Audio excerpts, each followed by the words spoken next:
စစ်တပ်ရဲ့အနေအထားကိုတစ်ချက်စဉ်းစားကြည့်ပါဆိုတော့ကဒီအပိုင်းမှာတော့ဒီနောက်ပိုင်းမှာတော့တက်ရှူသွေးခွဲဝါရဖြန့်နေမှုတွေနဲ့ဖက်စစ်တပ်ရဲ့တီးတက် online စာမျက်နှာထပ်မှာတက်ရှူကိုတီးတက် online တက်ဖွဲ့တစ်ခုရုရှားပြန်အနေနဲ့ဖွဲ့စည်းထားတာရှိပါတယ်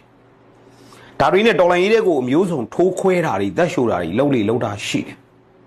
ကျွန်တော်တို့ဒေါ်လာရေးဘက်မှာကလည်းပူကနည်းနည်းများတာဘူးဗျာနော်ဖျားများတော့ဘသူကိုးကွယ်ရမယ်မသိဖြစ်နေတော့မှာပဲစစ်တပ်ကအဲ့ဒီအချက်ကိုတက်ရှူသွေးခွဲတယ်ဆိုတော့ဒါပေမဲ့စစ်တပ်ရဲ့အနေအထားကိုကျွန်တော်တို့လေ့လာကြည့်အောင်9နှစ်လေးနဲ့ပုံချဲတယ်ဒီထိုးစစ်ဆင်မှုမှန်တယ်များကိုခုခံစစ်နဲ့ရင်ဆိုင်ရတယ်မကြသေးခင်ကာလမှာတော့ပြန်လေသိမ့်ပိုက်နိုင်တဲ့မန္တလေးစစ်မျက်နှာကမရယာတို့ပသိမ်ကြီးတို့တော့ရှိတယ် TNL ကမိုးကုတ်ကိုပြန်ပေးလိုက်တာတယ် MNDAA ကလာရှိုးကိုပြန်ပေးလိုက်တယ်ဒီအချက်တွေကြောင့်စစ်သွေးပူကြွလာပြီးတော့သူတို့ပဲနိုင်တော့မရောက်ရောက်ဝါရဖြန့်ပြီးတော့တော်လိုင်းဘက်ကိုတက်ရှူသွေးခွဲလာတာကိုတွေ့ရတယ်တော်လိုင်းရေးဟာရင့်မဲ့လာနေပါပြီ9နှစ်ဘယ်လမ်းမှာဘယ်ပန်းပန်ပြီးဘယ်အချိုးမှာဘယ်ပစိုးဝင်မယ်ဆိုတာပြည်သူလူထုနဲ့တော်လိုင်းရဲဘော်အချင်းချင်းကအကုန်သိတယ်ဘယ်ကောင်ပါလဲအကုန်သိကုန်ကြဆိုတော့မင်းအောင်လိုင်းဖက်စစ်တပ်ရဲ့အခြေအနေကဘယ်လိုရှိလဲစစ်ကောင်းဆောင်မင်းအောင်လိုင်းကိုယ်တိုင်တွားနေတဲ့နေရာတွေအထိတော်လိုင်းတက်တွေကရှော့လိုက်ဒုံးနဲ့ပြစ်နိုင်နေဆိုတဲ့အနေအထားကတော့ကျွန်တော်ရှော့မတွက်နိုင်တော့အခက်မသိတဲ့မှန်ပြီးတစားစီဖြစ်သွားနိုင်တဲ့အနေအထားဆိုတော့သူတည်ရင်ပွဲရပြီးမလားမင်းအောင်လိုင်းတည်ရင်တစုံတရာတော့စစ်တပ်အတွင်းရိုက်ခတ်မှုကြီးမားရှိပေမဲ့စစ်တပ်ရဲ့ရန်နေရာကြီးတစ်ခုစစ်အာဏာရှင်စနစ်ကြီးတစ်ခုလုံးတော့ရပ်တန့်သွားမှာမဟုတ်ဘူးစိုးဝင်ထက်တက်လာမယ်အစရှိတဲ့စစ်ကောင်းဆောင်တွေစစ်အာဏာရှင်စနစ်ကိုဆက်လက်မောင်းနှင်ဖို့ကြိုးစားကြပါလိမ့်မယ်ဒါပေမဲ့တခုတော့ရှိတယ်ကာကြိုးလူကောင်းအောင်မှန်အောင်ပြစ်နိုင်ပြီဆိုရင်တော့တော်တော်သွေးပြတ်သွားမှာပေါ့ဗျာဆိုတော့ဒီအခြေအနေမှာဖက်စစ်တပ်ရဲ့အခြေအနေကိုကျွန်တော်တို့လေ့လာကြည့်တော့လေးစီပြက်လက်မှုအနှဲငယ်ကြုံနေရပြီလို့ကျွန်တော်သိရပါတယ်စစ်တပ်တစ်တိုင်းပြည်တစ်ခုရဲ့စစ်တပ်တစ်ဟာလေးစီ73စီအရန်တူလောင်ထားမှုနှစ်နဲ့ချီပြီးတော့3နှစ်4နှစ်စာရှိပါတယ်ဒါပေမဲ့ဒီကနေ့9နှစ်ထိရောက်လာတဲ့အချိန်မှာလေးစီကိုနေ့တိုင်းလူလိုသုံးဆွဲတဲ့ဖက်စစ်တပ်ဟာလေးစီပြက်လက်မှုတွေဖြစ်ပေါ်နေပါတယ်အဲ့တော့လေးစီရဖို့အတွက်ဘယ်လိုကြိုးစားလဲဆိုတော့တနေ့ကပါကစ္စတန်နဲ့စာချုပ်ချုပ်တာခင်ဗျားတို့သိလိုက်လားအီရန်နဲ့ပါကစ္စတန်ဟာအိမ်နီးချင်းနိုင်ငံဖြစ်တယ်အီရန်စီကလေရင်စီရေနံတွေကိုလေရင်စီကိုဝယ်ပြီးပါကစ္စတန်ကပွဲစားလှုပ်ခါဘင်္ဂလားပင်လယ်အော်မှတစ်ဆင့်ရန်ကုန်တီလီဝါစိတ်ကမ်းစီကိုတွားမဲ့လမ်းကြောင်းတစ်ခုလုပ်နေကြပါတယ်ဒီအချိန်မှာလေရင်ကွင်းတွေ highway လမ်းမကြီးတွေလေရင်မှုရဲ့အိမ်တွေကိုကျွန်တော်တို့ဖိတိုက်ရမှာဖြစ်ပါတယ်ဘယ်လိုတိုက်ရမလဲဆိုတော့တက်တောင်ဘိုးရုနဲ့တမန်ဦးကြစစ်ပွဲကြီးမဆင်နွှဲနိုင်ခဲ့သေးရင်ပျောက်ကြားချေမွေးအထူးတပ်ဖွဲ့တွေနဲ့တိုက်ပွဲဝင်ကြရပါလိမ့်မယ်ဒရုန်းတွေနဲ့တိုက်ပွဲဝင်ရမယ်120မမတွေနဲ့9မိုင်အကွာလှမ်းပစ်ကမယ်ကြော့လိုက်ဒုံးတွေနဲ့မပြတ်ပစ်သွင်းရမယ်ဒီလိုလက်တပြက်ပျောက်ကြားချေမွေးစစ်ပွဲသက်တမ်းကိုမြန်မာနိုင်ငံဒေသအနှံ့အပြားမြို့ပြပါမကြံလုံနိုင်ရှင်ဖက်စစ်တပ်အတွက်နလန်ထုနိုင်စရာမရှိဘူးဒါပေမဲ့တစ်ဖက်ကတရုတ်ရဲ့ဖိအားရုရှားနဲ့ဘီလာရုစ်ကနေပြီးတော့လက်နက်အယောင်းဝယ်လုပ်ပေးနေတယ်တရုတ်စီကအကျွေးယူထားတဲ့လက်နက်တွေနဲ့လက်ရှိတော်လန်ရေးကိုဖက်စစ်တပ်ဟာကြားခဲ့ခုခံနေရတယ်တကယ်ပြောတာနော်ကျွန်တော်တို့ဘက်ကသာလေပြူဟာကြနဲ့စနစ်တကျစုစီစီညီညွတ်နဲ့တော်လိုင်းရံပုံငွေတွေကိုအပြည့်အဝအတုံးချနိုင်ပြီးထိုးစစ်ဆင်နိုင်ရင်လေစစ်တပ်ခင်ဗျမတောက်ဘူးပေါ်တယ်ဗျာခင်ဗျဒါပေမဲ့ကျွန်တော်တို့ဘက်မှာလည်းတ ပြဿနာလေးတွေအနည်းငယ်ရှိတော့အတွေ့အကြုံကသင်ခန်းစာပေးမှာပါအကောင်းဆုံးသင်ခန်းစာကကျွန်တော်တို့ရဲ့အတွေ့အကြုံတွေဖြစ်ပါတယ်လွန်ခဲ့သော2022 23စီကလေးကကျွန်တော်တို့တပ်ပေါင်းစုစကားကိုပြောခဲ့ကြတယ်။អော်ခဲ့ကြတယ်ဟိတ်ခဲ့ကြတယ်။တပ်ပေါင်းစုမှနိုင်မယ်ဘယ်သူမှအဲ့အချိန်မှာစိတ်ဝင်စားကြဘူး။အခု2025ရောက်လာတော့တပ်ပေါင်းစုကြောင့်စိတ်ဝင်စားလာကြတယ်။တပ်ပေါင်းစုတွေဖွဲ့လာကြတယ်။ဆိုလိုတာကအခြေအနေနဲ့အချိန်အခါရဲ့အတွေ့အကြုံတွေရဲ့ကသင်ခန်းစာရယူဖို့လိုပါတယ်။အခုဗစစ်တပ်ကိုအနိုင်တိုက်ဖို့နီလန်းထဲမှာ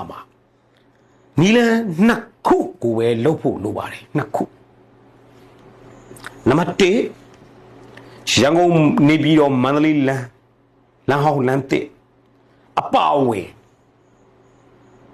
highway လမ်းမကြီးတွေကိုဖြတ်တောက်ပိတ်ဆို့တိုက်ခိုက်ဖို့လိုပါတယ်ဖြတ်တောက်နိုင်ဖို့လိုပါတယ်ပိတ်ဆို့နိုင်ဖို့လိုပါတယ်ပျောက်ကြားချေမှုန်းရေးဝင်နိုင်ဖို့လိုပါတယ်နံပါတ်2လေရင်ကွင်းလေရင်နဲ့ဆက်ပတ်သက်တဲ့လေရင်မှုမိသားစုလေရင်မောင်းပါမကြံကပြင်းပြင်းတန်ခတ်ဖို့လိုပါတယ်အဲ့နှစ်ချက်ကိုလုံနိုင်ရင်မာရီလုံးကအရက်စစ်မျက်နှာကလေချောင်းပစ်ကူပေးနိုင်မှုအားနေသွားရင်ညီပြင်ထိုးစစ်မှာစစ်တပ်အလဲလဲကွဲဖြစ်နေတယ်ဆိုတာသူတို့ကိုယ်တိုင်လည်းသိတယ်ကျွန်တော်တို့ရလက်တွေပြောင်းသွားနိုင်ပါတယ်ကျွန်တော်တို့ရလက်တွေပြောင်းဖို့အတွက်ဒီအချိန်မှာလေပန်းနေလို့မရဘူးလေချောင်းဆိုင်ရာပြစ်မှတ်အဝေးပြေးပြစ်မှတ်မြို့ပြဆိုင်ရာပြစ်မှတ်တွေကိုအချက်၃ချက်လောက်ဗျူဟာစနစ်တကျချပြီးတိုက်ပွဲဝင်နိုင်ရင်လက်ရှိတော်လှန်ရေးအခြေအနေရလက်ပြောင်းသွားနိုင်ပါတယ်ဆိုတော့မင်းအောင်လည်းကိုမနေ့ကရှော့တိုက်တုံးနဲ့ပြစ်တဲ့နန်းတွင်မန္တလေးကိစ္စမှာမန္တလေးတစ်မြို့လုံးအိုးကျွတ်ဖြစ်သွားပါတယ်မန္တလေးနန်းတွင်ထဲမှာအတန်ကျေကြီးကြားရပြီးမန္တလေးတစ်မြို့လုံးပြရခတ်ပြီးလက်နက်ကြီးတွေနဲ့ပြန်ပစ်ခတ်နေတယ်လို့ကျွန်တော်တို့ကြားသိရပါတယ်မန္တလေးမြို့ကဒေသခံပြည်သူလူငယ်တွေ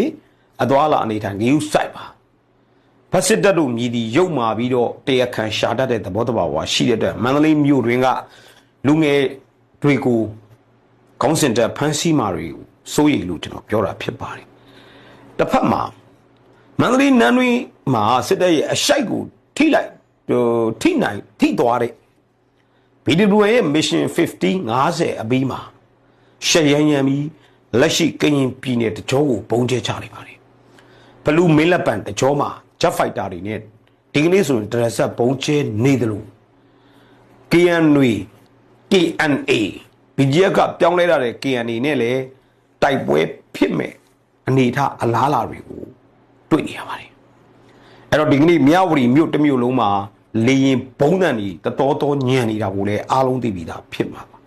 အဲ့တော့လက်ရှိစစ်ရေးနိုင်ငံရေးတော်လှန်ရေးလာမယ့်လပိုင်းတွေအတွင်းမှာဘာဖြစ်လာနိုင်လဲဆိုရင်ကြိုပြောပါမယ်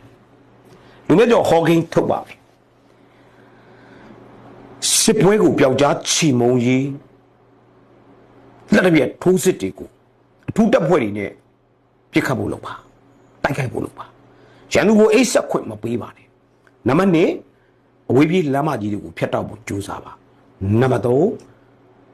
3လေရင်မှုစကန်တွေကိုရှော့လိုက်တော့မစ်ဆိုင်းဒရုန်းတွေနဲ့တစ်ကတိုက်ခိုက်ပါဒီ3ချက်ကိုလာမယ့်လပိုင်းတွင်းမှာလုံနိုင်ရင်စစ်တပ်ရဲ့စီဆိုင်ရာရလက် minus ထွက်ပါလိမ့်မယ်နံပါတ်2ကနိုင်ငံရေးကိုကြည့်အောင်နိုင်ငံရေးမှာတော့ဗစစ်တပ်က legitimacy ရအောင်ရွေးကောက်ပွဲလှုပ်ပြီးတော့ချက်ခိုင်အနိုင်ရတယ်ရာတပ်ပံအာဏာသိမ်းပြီးတော့ရာတပ်ပံတမရလှုပ်ပြီးတိုင်းပြည်ကိုစစ်ကြုံဖြစ်ဆွဲသွင်းဖို့ကြံစီတယ်သူ့ကိုထောက်ခံမဲ့နိုင်ငံကတိတိကျကျပြောရင်3နိုင်ငံရှိတယ်ရုရှားတရုတ်ဗီလာရုစ်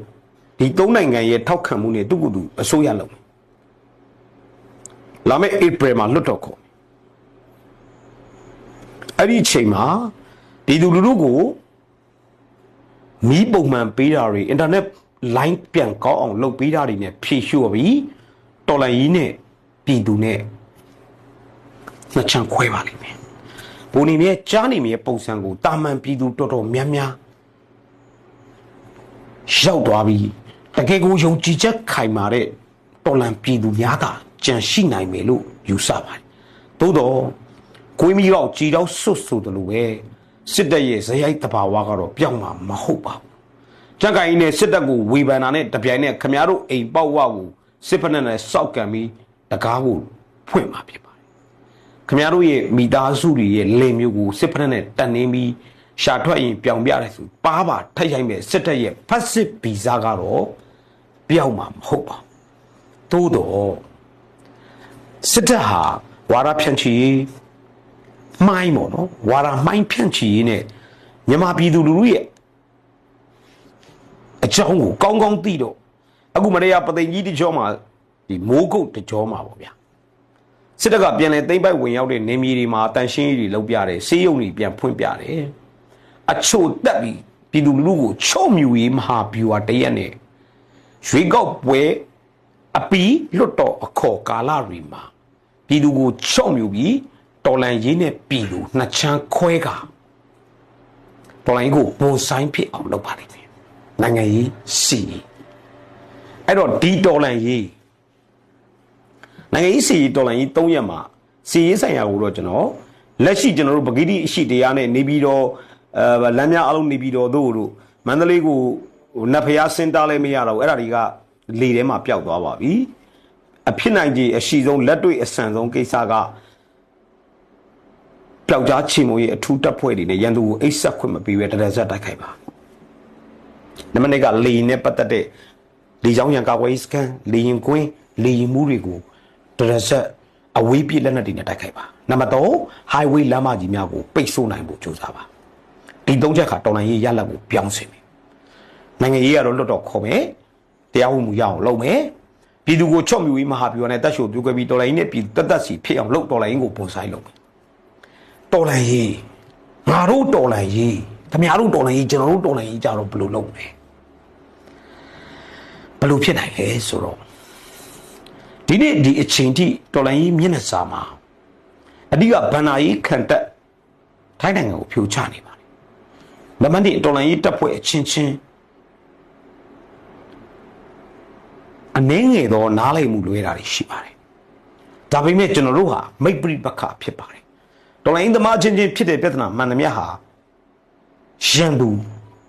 မိတ်ဆွေနှစ်မျိုးရှိပါတယ်ရန်ပရိပက္ခမိတ်ပရိပက္ခသဘောတရားမှာတော်လိုင်းသမားချင်းချင်းတော်လိုင်းတက်အချင်းချင်းဖြစ်ပေါ်တဲ့ပြဿနာမှန်သမျှဟာမိတ်ပရိပက္ခတရနဲ့ဖြေရှင်းတော်လိုင်းတရက်လုံးမှာမဖြေရှင်းနိုင်တဲ့ပြဿနာဆိုတာလုံးဝမရှိပါဘူးရန်စွဲတငုံငုံနဲ့အာနာတနင်ပြည့်ရှင်မင်းကဲ့သို့ရံဘတ်အတွေ့ဆောင်တဲ့ပြိပက္ခများကိုတော့လုံးဝရှောင်ရှားနိုင်မှသာလေဒီ2026မှာမင်းအောင်လိုင်းအသက်ပြောက်ဆိုတဲ့ BWN ကထုတ်ပြန်တဲ့ကြွေးကြော်တဲ့စာတမ်းလိုပဲမလာဖက်စစ်တပ်ကိုကျွန်တော်တို့တစုံတရာအောင်မြင်မှုရရှိနိုင်မှာဖြစ်တယ်မင်းအောင်လိုင်းတေတာနဲ့တော့စစ်အာဏာရှင်စနစ်ကမပြိုဘူးစစ်အာဏာရှင်စနစ်ကြီးတစ်ခုလုံးကိုမောင်းနေတဲ့ရန်နေရာကြီးကိုဖြိုချဖို့စနစ်ပြောင်းတိုက်ပွဲကိုဆင်နွှဲမယ်ဆိုရင်မြို့ပြမှာအုတ်ချုပ်ခံနေရတဲ့အုတ်ချုပ်ခွင့်ရနေတဲ့မြို့ပြတွေကဖက်စစ်တပ်ရဲ့အုတ်ချုပ်ကြီးပြစ်မှတ်စီးပွားရေးပြစ်မှတ်တွေကိုထပ်တိုက်ပါရမယ်ဒါဆိုရင်ဖက်စစ်တပ်ရဲ့